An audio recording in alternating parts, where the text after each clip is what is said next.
Hey everyone, it's George LaRocque. Welcome back to WorkTech.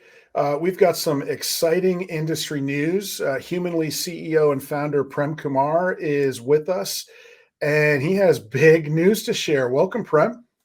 Thanks for having me, George. Really excited to be here today. I'm doing everything I can to hold back from sharing the big news. I don't want to steal your thunder, but let's go ahead and share it. Let's just, everybody, what's the big news, right? If I'm watching this, so why don't you go ahead and make the announcement, and then we can come back and we'll do introductions.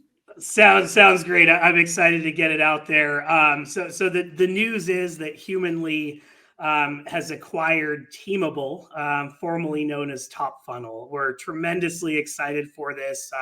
Really, this is a move to further our vision and bring an end-to-end AI-first recruiting platform to the mid-market.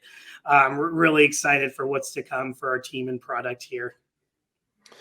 Cool. That is big news and makes a lot of sense, just understanding, the landscape. But before we dig in, for anyone that might not know you, might be unfamiliar with Humanly, tell us a little bit more about yourself and the product, and then we can go from there. Yeah, absolutely. Prem Kumar, CEO, co-founder of Humanly. My background has primarily been in HR tech and people data and product. Spent about 10 years at Microsoft, and I was on the HRIT team involved in build and buy decisions for our global employee base. So did a lot of work there, including, bringing success factors to Microsoft. Eventually went to a company called Tiny Pulse, where we were focused on employee engagement, but really people data product has been the common thread in my experience. We started Humanly really in 2020 to help automate job candidate screening, scheduling, and give time back in the days of recruiters and recruiting teams and hiring teams that were dealing with high applicant volume and load. So really, that's been the journey we've been on over the last several years, and really excited to take that journey to the next level here. Yeah, it's an exciting space, both the AI aspect of it, but also that high volume and middle market focus. A lot of attention there. How would you say Humanly differentiates, or what's different about the experience for your customers and candidates? What makes Humanly stand out? Yeah, for sure. So there's been as you allude to, a lot going on here. There's a couple areas that we differentiate. So when I think of conversational AI, when I think of saving you time in those repetitive screening interactions or resume processing interactions or scheduling interactions, and using conversational AI to do that. One big thing for us is we feel conversational AI is more than the chatbot element. The chatbot element is a big piece of what we do and a big piece of this space, but you're also having conversations with candidates over SMS or human to human. So how do we actually help you across those channels have a more efficient and equitable conversation with job candidates, really saving time across those different touch points? So being multi-channel in that regard was another piece. There's also obviously a lot happening from an AI standpoint, and our goal is to give our customers choice and not make you have to use just our proprietary AI and LLMs. Like what we're doing is we're building a set of guardrails on top of the latest and greatest infrastructure in the market to allow you to use all the AI you're hearing about in a safe way with guardrails built in. And I can describe that in more detail, but whether it's our chatbot having a conversation or an SMS with a candidate, the underlying AI is there, but we actually have guardrails in place to make sure that it's in recruiting appropriate conversation, to make sure that if there's a candidate talking to the bot that's in Colorado, its responses will be based on Colorado's pay transparency laws. So those are kind of two differentiators: getting multi-channel in conversational AI, and also using AI in an ethical and responsible way through our guardrails and making this thing safe. Well, with all of the pending regulations, I just wrote a piece about the new OFCCP Mhm. guidance, or their initial guidance. Maybe that's the best way to look at it. Leaning into responsible AI and guardrails and having customers in control. It seems to be a big part of where things are headed. And then you've got the EU coming out with, Mhm. recently with putting hiring on the high risk list for AI use. So it seems like a good place to be. I know it's still evolving and we're still learning about all of these things, but that resonates with me. So, all right. One more question before we get into the news. I'm itching to learn more about the deal, but we've talked about middle market and high volume. Can you give me or give us an example of what does an ideal customer look like? Yep. You know, Yeah, for sure. It's a good question. So generally speaking, we're going after customers that perhaps have employee counts ranging in the 1,000 to 5,000 range. Obviously, there's a lot within that. We're working with customers. For example, I'll take a Moss Adams here in Seattle, where they're getting lots and lots of applicant volume. So they're getting 4,000 candidates in a 2-month period, particularly during university recruiting time. So our goal has been to help you process those large amounts of candidates, screen the good ones, the ones that are a good fit, and into a scheduling conversation. So we're scheduling the percent that's a good fit. Traditionally, our customers just would have had the human time to maybe engage with 5 to 10% of those 4,000. So we're talking to everyone within 24 hours versus just that 5 to 10%, getting the ones that are good fit scheduled that might have had to wait a week to be scheduled in the past. And then making sure we have a conversation with the rest who might be silver medalist candidates, who might be a good fit for later. So that's what we've done up to now. So again, ideal customer having high application volume, generally a mid-sized customer, generally companies that are struggling to engage at scale with their job candidates. okay. Any particular job types or skill sets that are best? Yeah, so we've kind of broken this down into a couple categories. So early on, we had a lot of customers, and we still have some great customers that are in the hourly QSR hospitality type space. That's a little bit of a different interaction. What we're really doubling down on are entry to mid-level roles in what I would call professional high volume. So these are entry to mid-level roles in accounting, financial services, healthcare. But usually these are jobs that, being entry level, you don't have a ton on LinkedIn. You might not have a huge resume yet based on where you're at in your career. So it kind of takes a conversation to not just screen these candidates in, but give them enough information to let them screen you as a company in. So in later stages, there's less drop off. Those are the types of roles and situations where we think you kind of have to have a conversation if you're going to be appropriately and adequately screening and converting these candidates. Cool. Okay. Thanks for that. I think it's great to have that understanding as we shift gears a little bit and talk about the acquisition and where you're headed now as you extend the product, the platform. So, on the surface, knowing that Teamable is a CRM, adding a CRM to a hiring platform, conversational hiring platform, I can, immediately check a couple boxes. Oh, that makes sense. But I'm curious. So, knowing a lot more about Teamable than I do, and a lot more about Humanly than I do, what's the impact going to be on your conversational platform here? What's, how do you see this coming together? Yeah, really excited to chat about this and kind of what changes now with Teamable, formerly known as Top Funnel here.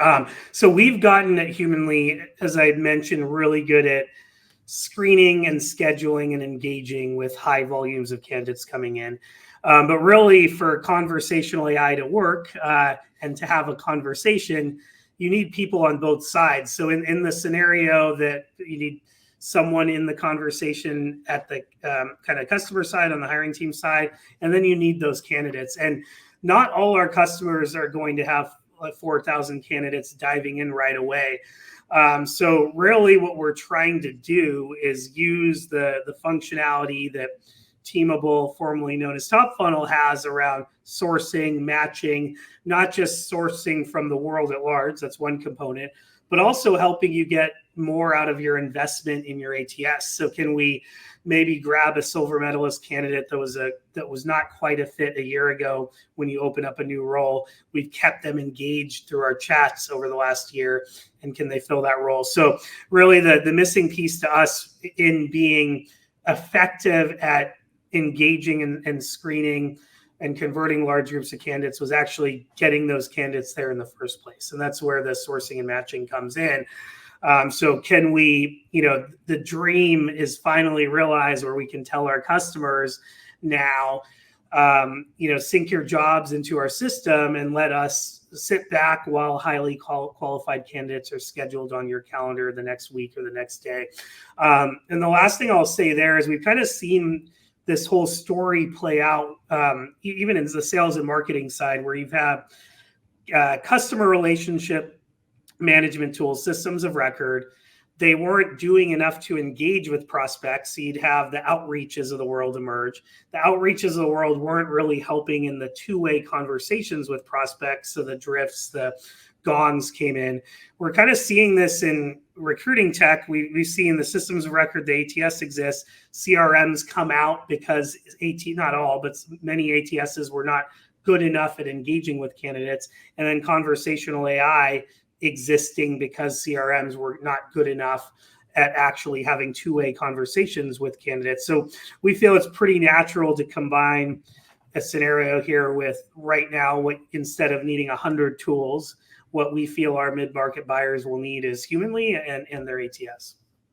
Yeah, I would imagine a future where when a job gets pulled in, a new job, you're able to look at the candidates in the CRM and engage there first, before spending on however you're distributing the jobs out to the market. Is that part of the vision? It seems like that the AI and automation component that Humanly brings to the table with the power of a CRM behind it.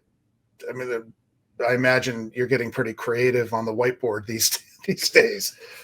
No, you're right. So we're not replacing necessarily the need to also go out and invest in job boards, but that is exactly where it starts. And we're finding it starts with the candidates that are in the CRM, candidates you've engaged with. We also help you source on tools like LinkedIn. But really what we're finding is these companies, mid-market companies especially, are spending a lot of money and time in employer brand and attracting lots and lots of candidates. How do we help you kind of realize the benefit of all those relationships you've created beyond just the job you're trying to fill in front of you? So how do we keep them live in the database, do outreach to them so that when you're doing your next role, you kind of taking advantage of the investment you've already made in attracting them to your employer brand? Yeah. So if I'm a Humanly customer, I see this announcement. What should I be most excited about? And we talked about a lot. It could be one of the things we discussed, but what do you think they should be most excited in anticipation for here? Yeah. So I think more broadly, it kind of goes back to what we were talking about around, the dream where you are syncing up your job description. Perhaps it's created via AI. And then you're letting us take over and engaging with the candidates in step one of the candidate journey, maybe through a chatbot, then scheduling them. So you're kind of sitting back while candidates are qualified. But I think the other piece is that I would be really excited about is there's clearly a lot that's happening on the AI side. And, I haven't seen a technology since cloud computing that so many people are looking at adopting but still don't trust. So Tideo did a study saying that 83% of businesses in the US want to be using AI, but only 29% of people actually trust the thing. That kind of reminds me of when I believe that cloud computing came out. So I think what you can be excited about with us is you're able to leverage the latest and greatest in solving your problems around, time savings in candidate screening, getting qualified candidates in, scheduling candidates. But we're doing that through AI in a way that it's not just me saying is ethical, but we just recently went through a third-party audit.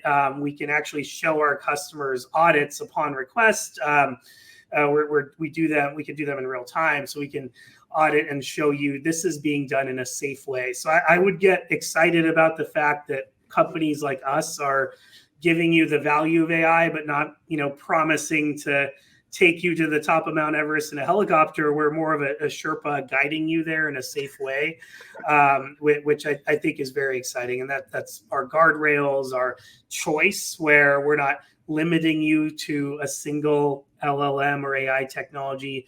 The infrastructure is it's kind of bring your own LLM type thing. I can talk more about that later, but we're allowing you to have choice, flexibility, and do this in a way that you can count on being safe. So kind of for mid-market buyers, you kind of have enterprise grade safety as well as technology. That's great. I love that analogy of the helicopter and the Sherpa. That's a good it's a good analogy. So I'm a customer now. I'm excited, but then as customers do, I've got questions like, what's the timing on this? How's it going to be integrated? How will things change for me? What can you address some of that? Absolutely. So if you are an existing customer, you should have a great email in your inbox from our CS team. But yeah, we're really, really excited to work with our customers on this. And really, as you mentioned, George, a lot of the stuff here is fairly new, whether it's the guidelines, whether it's some of the laws. We want to be there with you, and we want to hear your feedback. But what you can expect as of now, first off, nothing you're using right now is going to be turned off or modified in a way that it's more difficult to use. So you'll be able to use your stuff as is. On June 20th, we will be beginning with our joint offering. One of the beauties of this particular marriage with Teamable / Top Funnel is we've been partnering for the last several years with CRMs. So we've sold together with CRMs. We've integrated into the same ATSs. Our sales team has been on demos with partners that are on the CRM side. So the good news is we've been doing this, just not in as much of a built-in versus bolted-on capacity.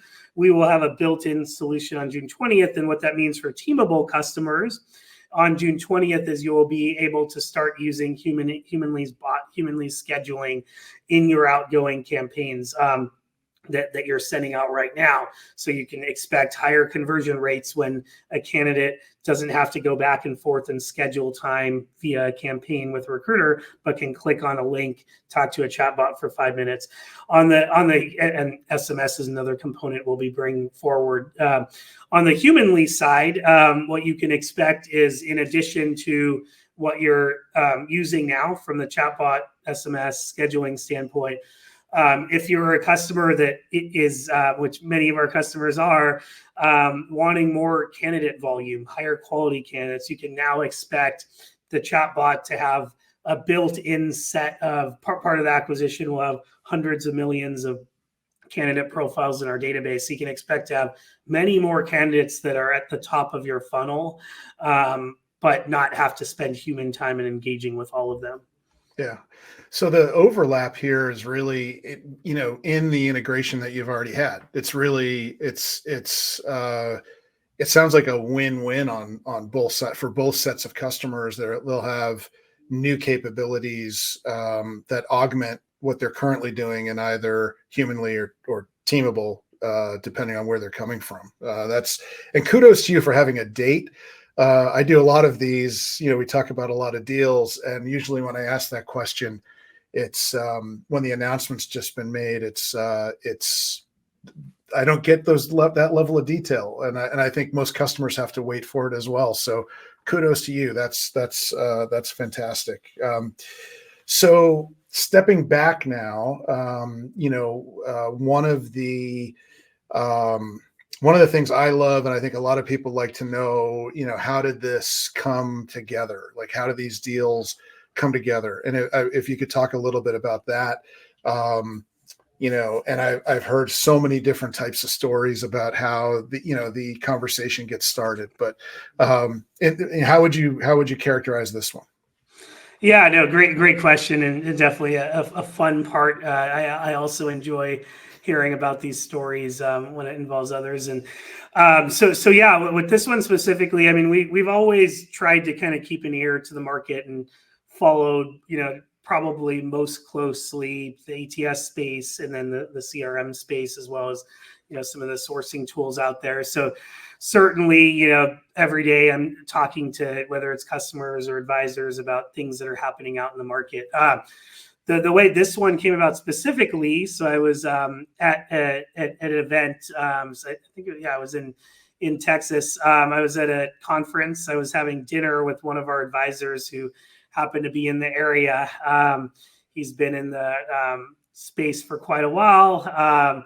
And him and I started chatting. He's very close with the Teamable team, and we started talking. And he then introed me to Justin, who the former CEO of Teamable / Top Funnel, as well as the current CEO. And the more we talked to them, the more we found that they kind of thought like us, in the sense of lots is happening, a lot of buzziness around AI, but I really felt they were not building technology for technology's sake.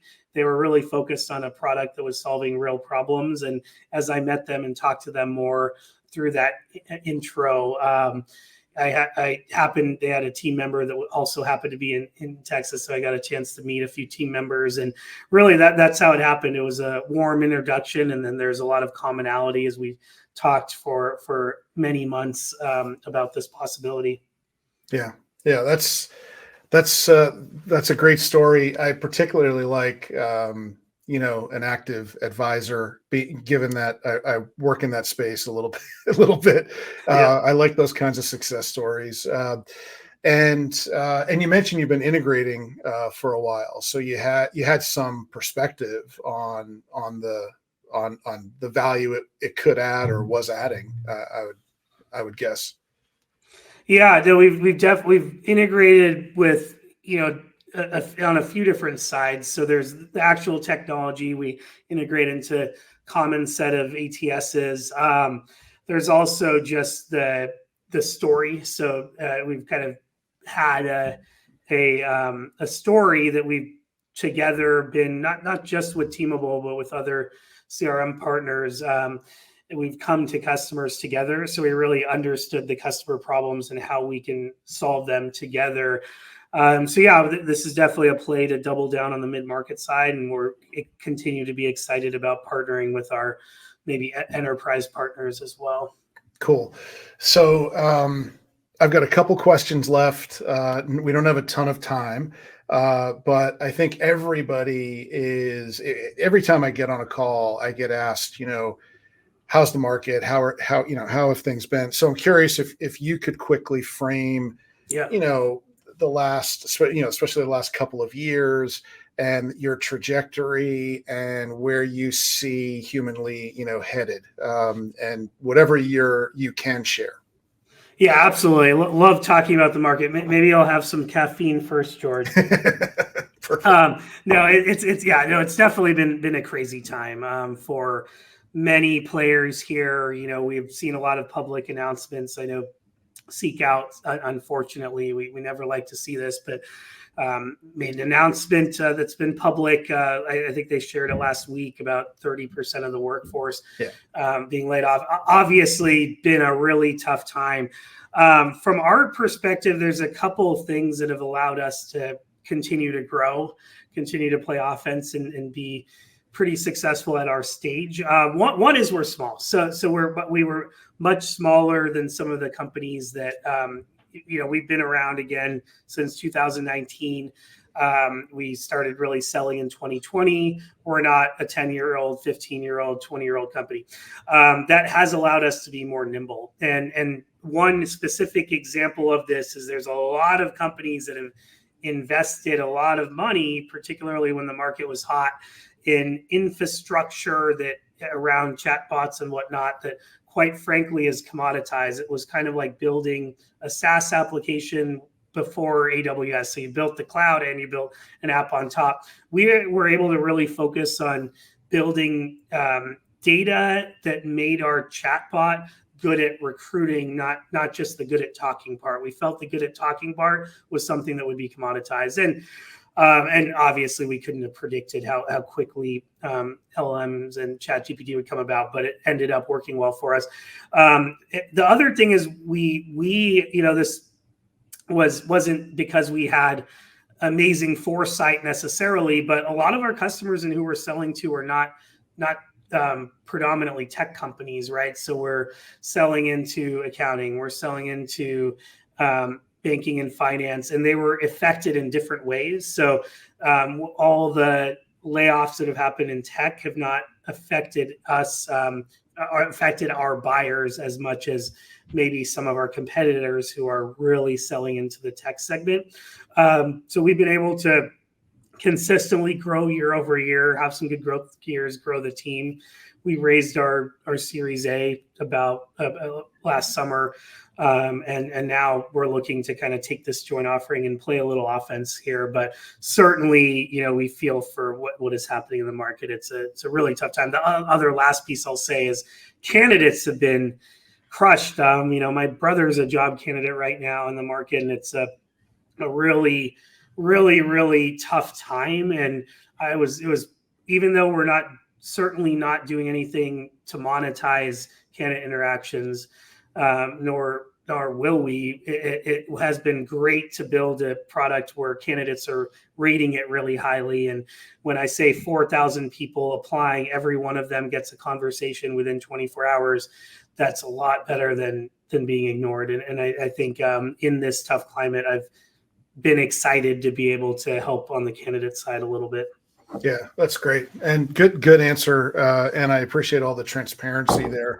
The last question, you touched on some of this or sort of around it. There is a lot of fear and hype sort of mix at the same time around AI. So I'm curious if you have one or two key tips for employers that are thinking about bringing AI into the recruiting tech stack. What are your top couple of tips for how you would go about that, or things they should be thinking of? Yeah. So one of the ways I look at it is in a similar way to how you would bring a human into your people stack. And I'll talk about that just briefly. Certainly do not think AI is going to replace recruiters. I do think recruiters using AI might replace those who don't. But if you are bringing any technology such as AI to do some tasks that would traditionally be done by humans, like a chatbot talking to all your candidates, I'd encourage you to kind of look at it as though you're hiring a human. So write a job description. What are the things you look for when you're hiring humans? Experience and training. So what data is the AI trained on? You look at the candidate's background. So what use cases has the AI worked on before? You think about roles and responsibilities for a human. What are the roles and responsibilities that you would think of, and do they expand? Credentials and certification. You might care if an employee is certified for particular roles. Has your AI been audited? Can the vendor produce for you a recent AI audit report? What skills does the tech have? References. And then the last thing is I really ask yourself the question, is this AI going to be a culture add, similar like to what you would do if you're hiring a human? If it's talking to all your candidates, it better be adding to your culture and adding to your employer brand. So my tip would kind of be, what your most buyers of recruiting technology are good interviewers. They're good at hiring people. How do you translate that then to bring in technology? Great. That's a great answer. I really like the analogous way you sort of align it with the the hiring process and sort of how they go about hiring people with the AI, versus AI. So, Prem, great conversation. I appreciate all of your time. I know you're busy. This is a big announcement. Thanks for sharing it here. And, all of your transparency here today. I know everybody's going to appreciate that. Thank you so much. Thank you so much, George. I really appreciate you having me. Yeah. And where can folks find you if they're interested in learning more? Yeah, so you can go to the company's website, humanly.io. You can also find me on LinkedIn. I think it's linkedin.com/in/PREMSKUMAR. But yeah, I would love to be connected on LinkedIn. And also feel free to email me, prem@humanly.io. Great. Thanks again, Prem. Thanks everybody for watching or listening, and I'll be in touch. Thanks.